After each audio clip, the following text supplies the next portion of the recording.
So, let's talk about game design.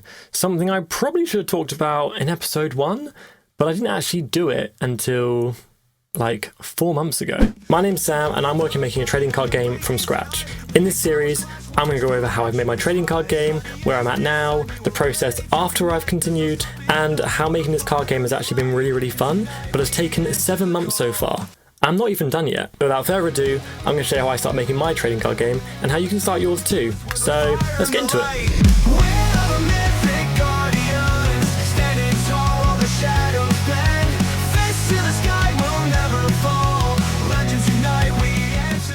Welcome back. This is episode 3 of the series. We mostly focus on game design, but I will chuck some other things in just to break up the episode and make sure it has other things that are going on. As always, when I was making this game, I was doing everything at the same time. So I'll make sure these episodes kind of reflect that. Even though I can't go back and redo the stuff and like catch it all on camera, I can kind of show you guys what's going on in my head and we can relive my mess of a game design together. So in the last episode and the episode before that, I got some amazing comments, amazing feedback, constructive criticism about it. And I really appreciate that because again, this obviously series is filmed very late into the process, but I still want feedback on everything, artworks, game design, logos, even these videos and how they're laid out. So I thank you very much for that. And one of the main things was telling you what I'm doing, like what softwares I'm using. And it was never meant to be a tutorial series. It was meant to be just following along with how I'm doing my stuff, but I should probably tell you what I'm using for everything. So to catch you up on everything, I've used Photoshop, pen and paper, and Procreate on my iPad. I've used nothing else. I haven't used any other softwares at the moment. I will later down the line, but as of right now, it's just those three. The three very basic, just designer softwares that a lot of graphic designers have and editors have, and it's nothing overly expensive as long as you have the actual like softwares like the iPad, the laptop to have them. So I use Procreate to draw all my artwork, which is probably seen on the B-roll as well on my iPad. It's a tool that is just a digital artwork tool, and it also pre-records your time lapse of your drawings, which is very handy when you just want to like have background footage. And then my actual card design and overlays were all done on Photoshop. That's just a very standard thing, and it's in the Pokemon size, so when I do finally print these cards off, they should be in sleeves and they should fit. So as I do more stuff and I talk about other design stuff, I will go over the softwares I'm using. I apologize for not doing that, but from now on I will. So let's get into episode 3, design my card game. Now, a lot of designers will start with that and they will draw after the fact, and they'll even play the game for ages with blank cards, no creature artwork, nothing like that, which is probably what you're meant to do. But this is my first card game where I've ever had to do it by myself. Previously I had help with it, and now doing it by myself, it feels a little bit more scary and daunting. So I want to start with the easier thing, which I do think is artwork. So I think game design, even though you don't have to physically like draw stuff, you've got to mentally do gymnastics around how your game's going to work and make sure it's balanced and fun, which is definitely an issue I had. So as you know, I started this game ages ago, back in December. I didn't start making an actual game concept until maybe early February. And this wasn't because I didn't know how to, it's because I didn't know what I wanted my game to be about, and I wanted to make sure that what I was drawing for was worth drawing for. So when it came back to designing my game, I did it so basic. I got a bit of paper and literally bullet pointed what I wanted, how many cards you draw, how many cards in the deck, what goes in the field, the win condition, obviously quite a big one, and if there's any extra rules that are like optional and stuff like that, anything like that, I had a bit of paper. I might still have it again if I do up a petition. If I don't have it, then I probably binned it because the game's not like that anymore. And the game has changed a lot since its concept. It's pretty much on 180 as well, because when I playtested it for the first time, it didn't work, which was actually really heartbreaking because that was like 4 months in. I did my first playtest, got them all printed out. Me and my brother playtested it for like 3 hours, and it worked after that. Like we fixed it during the game, but my initial concept down to the actual physical playing of it did not work, and it's not that it didn't function, it was just boring. And the last thing you want from a card game is to have it be boring, because you want card games where you finish a duel or a match and you think, go again, I can beat you, go again, oh I want to try this time, go again, I want to try this combo, go again. And my initial card game was very straightforward. It didn't have much combinations to it. There weren't many strategies you could pull off, and if there were, I couldn't find them, and we played for like 3 hours. So once I finished this initial playtest with my brother, I realised my card game had to be reworked and a lot of cards had to be rebalanced. So I kind of took a little bit of a break from the card game, I can't lie to you. I think from around May until maybe like early June, I didn't really do much for it, which is surprising because I'm making these videos in July, which is only 2 months after this, and my whole card game's kind of like steamrolled up, which I'm very happy with, and I'm very happy I did playtest it, but I kind of got a bit sad that it didn't work. I sat here for like 3 months designing this card game and it wasn't fun. So it was back to the drawing board, back to writing down new rules, back to redesigning cards, which is all fun stuff. Can I add, like the whole card game, nothing's not fun. It can just be sometimes disheartening when you put so much effort into a version of the card game and it doesn't work, but it's still fun to make. There's no part of me that goes, oh, I'll have to redo all this. It's nothing like that. It's just the idea of you had an idea in your head and it didn't work, and it's like, now I have to redo that whole idea because fundamentally it didn't actually function. So very exciting news. Just as I was filming episode 2 of this series, which actually is set in like the past, so it's very weird, the test cards arrived. Now, these aren't like the official cards. These are like A4 sheets with the cards on. I'm going to cut them out and then put them in sleeves and then try and play test with someone who wants to play with me. I'm not sure who will, but I'm going to try, but I'm going to take them out for the first time and show you guys together. I'm very nervous because the website I use to print them off isn't the best, so I'm scared that the small text might be very blurry, but we'll see. So wish me luck. So I took them out of the envelope, but I'm obviously, I don't really see my address, so we just covered it up. We've got the guillotine here ready to go, and the big reveal has been ruined. Maybe there's, hang on, there they are. Oh my god, wait, the quality's good. Is it focusing? Yeah. Okay, I kid you not, these bits of paper, which actually are quite thick, are like a pound a sheet. Oh my god, I'm so excited. Okay, I'm gonna get the rest of these out and I'm gonna cut them up, I guess, and just try and make them as card shaped as possible. Oh my god, I'm so happy with these. These are incredible. Not my artwork, by the way. I'm talking about the print quality, not me being like, oh my god, these are amazing. Talking about the print quality. I'm so impressed. Okay, let's do some cutting and get them into the shape I need them to be. I have not used a guillotine in so long. I don't know where the even line starts. Like a shadow across it, and I can't actually see where the card... Well, these are the blank ones, like the ones I've done artwork for, so I'm just going to see if I've got the cut right. Nope, not the cut right. Okay, we're going to go back a little bit. God, this is fiddly. And then all the way along. This edge is straight, but it's not straight. Maybe it's been printed a bit wonky. Okay, okay.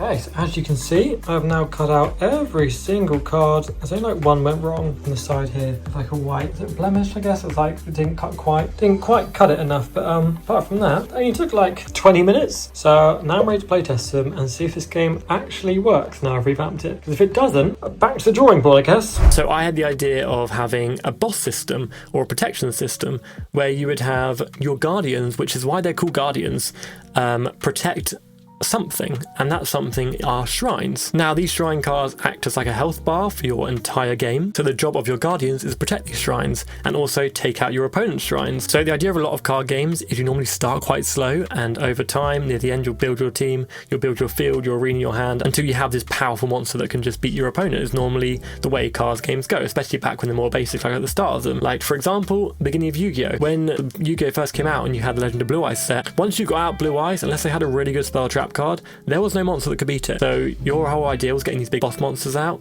taking out your opponent. They couldn't do anything, they'd have to surrender or they would just lose. Now, a lot of card games do that, and that's a really, really, really good thing. It works, it's solid, and there's a reason why everyone does it. But I wanted my card game to kind of start in reverse. What I mean by this is your shrine cards, which you're seeing hopefully in the footage I've recorded of the playtesting. I didn't record me playtesting with someone because they didn't want to be on camera, so I'm going to kind of recreate this by myself and like duel myself. So hopefully you're seeing footage and it's making sense. As the game starts, you will choose your shrines. Now, you pick 3 shrines and you have like a side deck of shrines, so you can kind of mix and match in between games. And these shrines all have abilities and a health bar. Now, the health bar is the thing that makes the game a bit different. So all the shrines have a different health bar. They don't have the same amount of health, which means that whichever shrines you pick, if they have less health, they probably have a slightly better ability. So you got to choose between if you want more health to last longer, or you want a better ability to start the game stronger. So when you'll start the game, you have them all face down the field. You'll choose 3 of them. You'll then draw your hand, which at the moment is 5 cards. It might go up to 6. You will pick any rank 1 guardians from that hand and place them face down on the arena as well in the guardian row. So your field should look like up to 3 guardians at the top row and then 3 shrines face down the bottom row. And when the game starts, you'll flip a coin, see who starts, etc., how you always do, and then everything gets flipped up and then the game starts. And it's very similar to a lot of card games. Whoever starts doesn't really draw, can't attack, and then it flip-flops between you guys. The main concept of the game is your guardians will protect your shrines, and then your shrines will slowly get destroyed, meaning your field will get weaker. That makes sense? So you'll start with 3 shrines, all with abilities that are powering up your side. As your opponent weaves its way in, takes out your guardians, your shrines to be destroyed, making your side weaker. Then you've got to come back with stronger guardians to balance out that you've lost your shrines. Now, this concept isn't perfect. There's stuff I still need to change. I want to add more destruction cards because at the moment it's really hard to defeat the more powerful guardians because there's not a lot of cards that can just outright destroy cards in the game. But I do want more of those, and overall this is a really good start to how my game's going. I do want to do more playtesting. As of recording this video, I'm actually playtesting it tomorrow. But as of right now, my game works. I think it's fun. The people who've tried it so far think it's fun. It's broken in a few ways, but nothing that can't be fixed with some rebalancing of cards. And I've got 2 starter decks. As of right now, one is stronger than the other, which is something I didn't really think about doing, is like having to balance 2 starter decks you want to sell to people, because you don't want them to just buy the strongest deck, because obviously that's what you'd do. Unless you really like the card art from some of the decks, you would just buy the strongest deck. And I also do want to try 2 decks against each other, like have the same deck against each other, which might be quite fun, but also how it's going to work with balancing. So a lot of stuff to think about. As of right now, that's how my game's going. But enough about the game design. I will go over more rules in later episodes, because right now, without the rules, I can't really give you step by step how it's going. But I think that's too overwhelming, and it's not how I want to watch the video. So that's the basic premise of the game. So let's end with some fun artworks, and since I've shown the game and you've probably seen a lot of the cards by now, I want to show you how I drew some of them. So we'll start with one of the shrine cards, the Phantom Knight. So this card in playtesting was actually really broken. I might have to nerf him a bit, because he was actually just keeping the weaker deck alive for so long that I didn't get to test how balanced the decks really were, because this card was kind of carrying everything. So I might have to rebalance him a bit. But here he is, Phantom Knight. I really like him. He's one of the shrines, and I do want to do more shrines. At the moment I've got 4, but I think I want to make like 6 or 7, so people have more choice when the game actually starts on what you want to pick, so not every game's the same. But yeah, these are really fun to draw. They're very easy to draw compared to everything else, because they're very basic shape-wise and colour-wise, but they're really fun because it's kind of a break from everything else. It's a bit more stressful in the artwork when it's a lot more intricate. So the next artwork is something I really like in card games, where they'll have their non-monster cards have the monsters in them. And I really want that for my TCG, where all my non-cards, which are called resource cards, have the monsters doing something in them. So this one I'm drawing now is the kind of monster reincarnation card, or the revive card, or whatever it is that brings stuff back from the graveyard. Now, my graveyard isn't called a graveyard or a discard pile, it's called the Void. So guardians get lost in the void, and I wanted to have this one be one of my guardians pulling out another guardian from the void. So it would be kind of like a helping card. The artwork would like show on the other side the monster that originally looked quite menacing and quite angry, and then showing them helping something else. So you have 2 different sides, so that all the guardians aren't just what their artwork showed them to be. They can be nice, they can be helpful, and they give them some personality. But a fun little Easter egg that one monster's from one deck, one monster from the other deck, and it makes it more fun. They're kind of helping each other.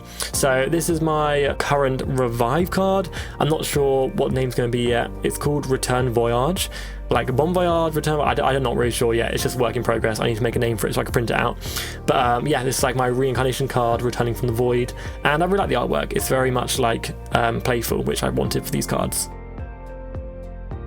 Okay, so the last artwork is just a normal guardian, but it's quite a strong one. It's one of the more boss monsters of the game, and I think it's actually one of the tied highest ranks in one of the decks, so it is quite a big deal. So this one is called the Great Croaking, and I have I have 2 frogs in this deck, but originally there were 3, but I cut one. So I have 2 frogs in this deck, and they kind of work together. I like the idea of there being small synergy bursts in each deck, where some monsters work well with each other, and then some are just like random monsters. But you have these small inklings of like strategy, where if you built your own deck, you could build more around this concept, these like starting concepts, so you guys can see how these synergies work. With Croaking, I like the idea of him being this kind of puppet that one of the frogs control, and he's not actually real, but it's like one of the things where all these frogs look up to him because he's like this big grand king, but actually it's just one of these little frogs who has smart enough to create this king figure, and he's kind of controlling him with like a wind-up toy with gears and stuff, and it's this concept where it's a lot of done. It's like a fake-out monster. This is the Great Croaking. He's drawn in my 3D, 2D art style, again, which a lot of them are drawn in. I'm really happy with him, but yeah, I'm really happy with this artwork. I really like it, and I like the fact that he's a frog that works with the other frog cards. So that was episode 3. I hope you enjoyed. I hope it was a bit more structured, and you know what's going on a bit more. You are now currently caught up with my card game, where I am, in terms of how my game works and playtesting. There is other stuff that I have done, like logos and packaging design that you haven't seen yet, which will be future episodes of the rulebook, which is taking forever, can I just add? But it's fun being able to recap this journey and now go up to where I am now. So in the future episodes, we'll go over more stuff that you haven't seen yet. If you enjoyed the video, please like it, subscribe, turn notifications on, and make sure you go back and watch episode 1 and 2, which have information for this video, and leave a comment with feedback for my game overall, artworks, how the game works, even the video structures. Please let me know anything, and I will try and improve them constantly. But thank you for watching, and I will see you for episode 4, which I'm not sure what it's going to be yet, but I will decide and you'll see it, and hopefully you'll enjoy it. But thank you for watching, and I will see you next time. Bye guys.